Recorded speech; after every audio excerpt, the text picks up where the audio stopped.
Pasti kalian tahulah kalau study tour itu ngapain. Jadi yang pertama ya untuk senang-senang, untuk refreshing, melepaskan penat ya, intinya itulah. Tapi bukannya malah senang-senang, mereka ini malah mendapatkan hal-hal yang sangat tragis untuk mereka semua.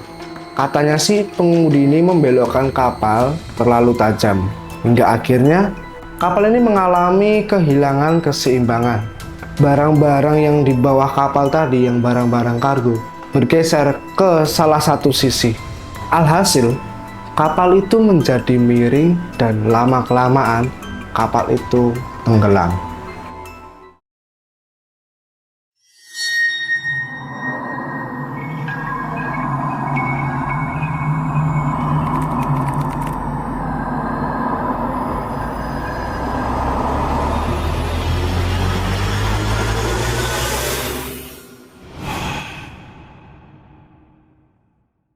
Halo para Homo sapien, gimana kabarnya?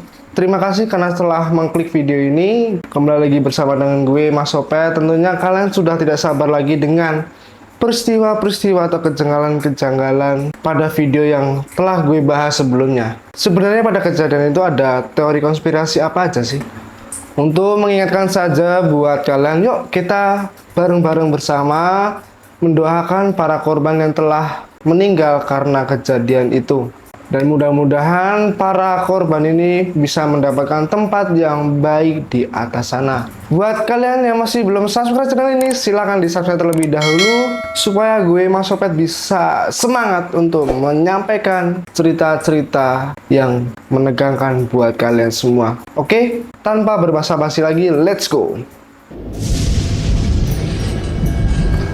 Oke lur, tadi kan perwira 3 yang pada video sebelumnya itu kan menggantikan kapten yang saat itu menjadi nahkoda. Sebelum kejadian itu dia menyampaikan bahwa ia melihat ada kapal yang ada di depannya yang berlawanan arah dengan kapal Sewol ini. Tapi setelah diinvestigasi oleh pihak yang berwenang, ternyata apa yang disampaikan oleh perwira 3 ini palsu. Berdasarkan kesaksian penjaga pantai juga, kapal Sewol ini nampaknya berbelok tanpa sebab. Setelah dicek juga, pada saat itu nampaknya tidak ada kapal yang sedang berlayar atau beroperasi pada saat kejadian itu berlangsung. Kok bisa-bisanya ya perwira 3 ini bisa berbohong seperti itu? Apakah mungkin perwira 3 ini halusinasi?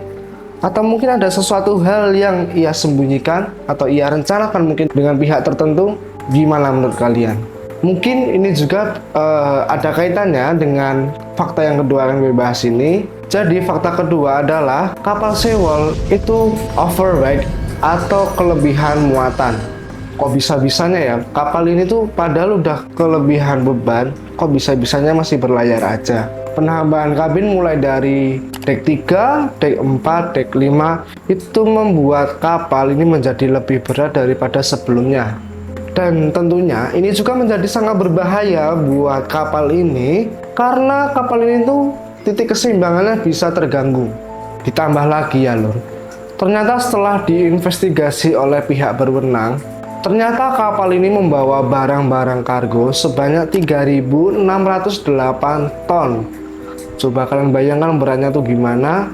Padahal sudah jelas bahwa kapal yang ada muatan kargonya ini hanya bisa memuat barang-barang kargo sebanyak 987 ton. Gila cok, bisa-bisanya loh mereka melanggar bahkan sampai 3 kali lipatnya. Dan ternyata juga kargo-kargo yang dimuat ini tadi itu tidak ditali dengan rantai, tapi hanya ditali dengan tambang. Makanya pantas saja pas kapal ini berbelok, ya karena nggak kuat menahan beban, makanya tali ini putus. Sehingga barang-barangnya yang ada di dalam tadi itu menjadi bergeser ke salah satu sisinya. Tak hanya itu ya lur, ternyata ada kejanggalan juga. Kok bisa-bisanya kru kapal ini sebelum melakukan pelayaran, mereka menguras air yang ada di kapal. Padahal air itu yang ada di dalam kapal digunakan untuk menjaga keseimbangan sebuah kapal. Hal ini sih katanya agar ketika air ini sudah dikeluarkan, barang-barang kargo tadi itu bisa dimuat lebih banyak di dalamnya. Gila cok, emang sebenarnya udah nggak pantas kapal ini itu berlayar kok, tapi bisa-bisanya ya kapal itu berlayar. Apakah pihak perusahaan itu menyuap pihak regulasi pelayaran? Bisa jadi kan? Selain itu juga ya lur, ternyata di dalam kapal ini tuh ada 400 ton baja yang ada di bawah kapal. Sehingga ketika kapal ini miring, ini membuat kapal semakin cepat untuk tenggelam. Dan dugaan saya memang benar ya lur. Ternyata memang perusahaan yang mempunyai kapal ini telah bekerja sama dengan pihak regulasi.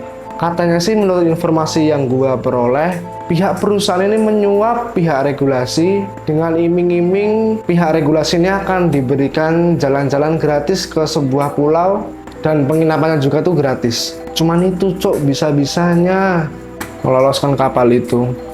Apa mereka nggak mikir ya akibatnya itu sampai segini fatalnya? Bajilak cok. Makanya gue tuh sebenarnya nggak suka sama hal-hal yang beginian, semacam penyuapan, korupsi. Ya akibatnya kan kita nggak tahu. Bisa aja seperti ini kan. Kemudian fakta yang ketiga adalah hilangnya presiden saat kapal ini mengalami kecelakaan. Pada saat itu karena pihak keluarga korban ini melihat fakta-fakta yang terjadi di lapangan dan hasil investigasinya juga, ini membuat para korban dan masyarakat itu menjadi geram dan sangat marah sekali dengan pemerintah Korea Selatan saat itu. Karena mereka merasa kayak ada sesuatu yang aneh, ada yang ditutup-tutupin.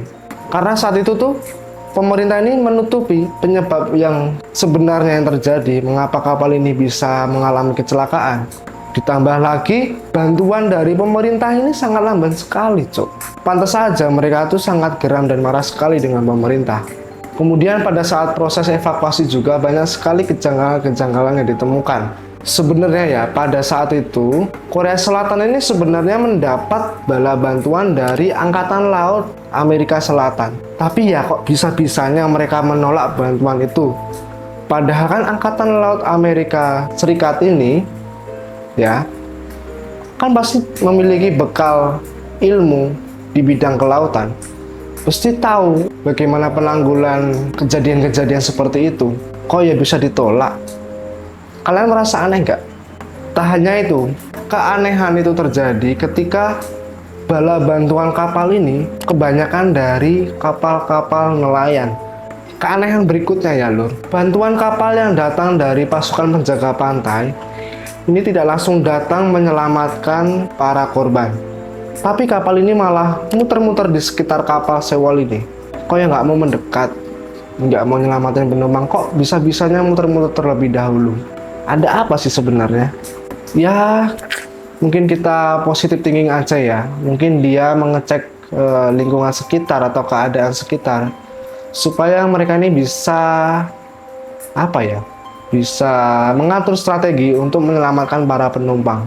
Tapi ya mau dibilang positive thinking, kok bisa-bisanya yang seharusnya diselamatkan itu penumpang terlebih dahulu, kok bisa-bisanya kapten, perwira, dan kru kapal ini diselamatkan lebih dahulu. Makanya gue nggak bisa positive thinking cuk sama kejadian ini. Dan anehnya, mengapa kru-kru kapal ini menyuruh para penumpang untuk masuk ke dalam kabin? Padahal kalau kita berpikir secara logis ya, penumpangnya tinggal disuruh pakai pelampung terus suruh loncat ke laut. Itu nggak butuh waktu lama loh, mungkin sekitar 6 atau 10 menit lah. Bahkan aja menurut informasi yang gue peroleh, kebanyakan penumpang yang selamat ini adalah orang-orang yang bandel akan perintah kru-kru kapal tersebut. Mereka nekat untuk loncat ke laut. Ya akhirnya apa? Mereka selamat.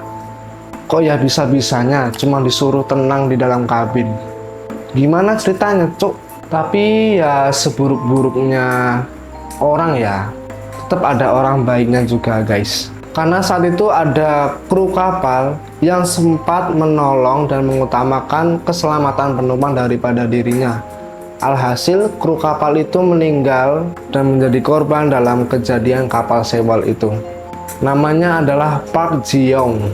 Itu satu-satunya awak kapal wanita yang menjadi korban tenggelam di dalam kejadian itu. Ia berjuang memastikan semua penumpangnya ini menggunakan pelampung, dan Park Ji Young ini mencari jalan keluar supaya para penumpang ini bisa keluar lewat jalan tersebut. Bahkan saat itu ia rela tidak menggunakan jaket pelampungnya, malah dia itu memberikan ke penumpang. Kita respect buat orang itu ya, kita doakan semoga apa yang ia berikan untuk penumpang itu bisa membuat dia berada di tempat yang baik di sana. Ini guys, ada kata-kata yang menarik dari kru kapal tersebut. Itu kata-katanya gini, kru kapal akan menjadi yang terakhir untuk menyelamatkan diri. Aku akan pergi setelah menyelamatkan kalian semua. Gitu cok, sumpah merinding banget. Keren pokoknya. Terus ya lur, kita lanjut. Jadi pemerintah kemana aja pada saat kejadian itu? Mengapa pemerintah tuh baru mengeluarkan statement setelah 6 bahkan 7 jam setelah kejadian kapal Sewol itu? Kemana perginya presiden? Apa mungkin dia rapat? Tapi kalau rapat, masa iya presiden rela tidak menolong warganya saat kejadian penting? Apakah ada sesuatu hal yang disembunyikan? Apakah memang semua kejadian ini sudah direncanakan terlebih dahulu oleh pemerintah? Ya, kalian simpulin sendiri ya. Kalau gua menyimpulkan sendiri takut, cuk. Tahu-tahu gua masih YouTuber pemula, hilang. Mau makan apa, cuk? Kerja belum dapet. Tahu-tahu udah hilang. Bujang. Karena perbuatannya itu, masyarakat Korea Selatan, terutama keluarga para korban ini, mereka datang ke istana negara dan mendesak presiden untuk menjelaskan sebenarnya ada apa sih? Mengapa pemerintah melakukan hal itu? Alasannya apa? Tapi ya hal ini sia-sia.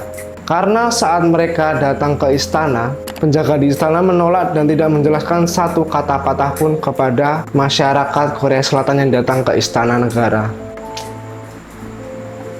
Mirip kayak negara di Konoha, cok. Ya enggak?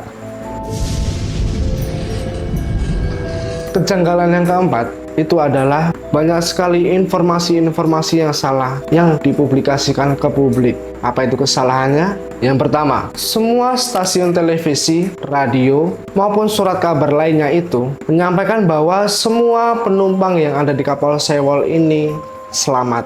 Padahal kenyataannya apa? Enggak kan? Penumpang di dalam kabin aja banyak yang nggak selamat, kok bisa-bisanya semua media ini memberitakan bahwa semua penumpang itu selamat? Apakah ini suruh atasan? Katanya sih, mereka itu melakukan ini agar masyarakat Korea Selatan ini tetap tenang dan tidak panik dan mempercayakan kepada pemerintah bahwa penumpang yang ada di sana itu bisa diselamatkan. Kalau beritanya gitu tapi situasinya berbeda gimana coba? Selain itu, kesalahan yang kedua, banyak sekali analisa radar kapal Sewol ini yang salah yang diberikan oleh pemerintah. Keterangan yang diberikan oleh pemerintah, kapal Sewol ini bergerak lurus, tapi tiba-tiba berbelok secara mendadak, dan akhirnya baru mengalami kejadian itu. Tapi pada analisis kenyataannya ya, menurut informasi-informasi yang beredar yang bukan resmi dari pemerintah, ini analisis yang ada di kapal membuat gerakan menyetir secara zigzag dan membuat gerakan-gerakan cepat yang berada di luar rute pelayaran, sehingga membuat kapal ini menjadi kehilangan keseimbangannya. Aneh kan? Mau nyimpulin, tapi ya gimana? Ya kalian simpulin sendiri ya, mungkin bisa ditulis di kolom komentar. Kemudian ada kejadian aneh berikutnya, tepatnya itu setelah kejadian kapal Sewol ini. Pada saat itu ada penemuan badan Yongbyung-on, gitulah bacanya pokoknya. Itu seorang milioner dan pemilik kapal Sewol itu telah ditemukan membusuk dan dikelilingi oleh botol-botol alkohol di sekitarnya. Penemuan mayat itu tepatnya ada di sebuah ladang yang ada di sana. Tapi tim forensik baru bisa mengidentifikasi mayatnya setelah 6 minggu penemuan mayat itu terjadi. Para pengguna internet Korea ini mempertanyakan bagaimana pihak berwenang bisa memakan waktu 6 minggu untuk menyadari bahwa mayat itu adalah Yongbyon, di mana ini adalah seorang tokoh agama, artis, bilioner yang wajahnya ini sering sekali tampak di poster-poster di seluruh negeri selama berbulan-bulan. Dan katanya Yongbyon ini adalah seseorang yang sangat religius, makanya mana mungkin ia bisa ditemukan dengan keadaan mati dikelilingi oleh botol-botol alkohol. Akan tetapi, Hal ini membuat orang-orang yang ada di sana percaya bahwa semua ini adalah ulah pemerintah Korea Selatan. Mereka sengaja agar kapal Sewol ini tenggelam karena sebelumnya Yo Byung-in ini adalah pemilik kapal itu, di mana dia juga adalah seorang mafia yang sangat besar di Korea Selatan. Dan Yong Byung-in ini adalah salah satu orang yang sangat dekat sekali dengan organisasi gereja yang ada di sana dan seringkali tidak sependapat dengan pemerintah. Makanya pemerintah ini tidak senang dengan Yo Byung-in ini dan berinisiatif untuk menjatuhkan bilioner ini. Dengan cara apa? Ya dengan menenggelamkan kapal Sewol ini. Apalagi saat itu kan penumpangnya dari sana adalah anak-anak kebanyakannya. Makanya pemerintah ini menganggap bahwa efeknya ini akan lebih besar jika yang meninggal itu adalah anak-anak. Dan saat itu tiba-tiba banyak sekali kasus-kasus yang terjadi di Korea Selatan, entah itu kasus pemerkosaan, kasus pelecehan seksual yang dilakukan oleh artis, perselingkuhan, sehingga berita-berita yang sangat penting ini teralihkan oleh berita tersebut. Dan lama-kelamaan ya berita ini menjadi tenggelam dan kecurigaan masyarakat ini menjadi berkurang. Gitu guys.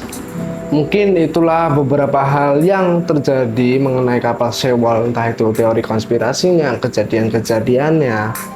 Dan gua Mas Opet mengucapkan terima kasih karena kalian telah mengklik video ini dan menonton video sampai sejauh ini. Berarti tandanya kalian support dengan YouTuber kecil kayak gua ini, cok. Oke, buat kalian semua yang sudah menonton video ini, jangan lupa di like ya, jangan lupa di subscribe, di komen, dan di share kepada teman-teman kalian semua. Buat kalian-kalian yang ada request apa yang mau pengen dibahas, silahkan tulis di kolom komentar ya. Gua Mas Opet pamit undur diri dan see you.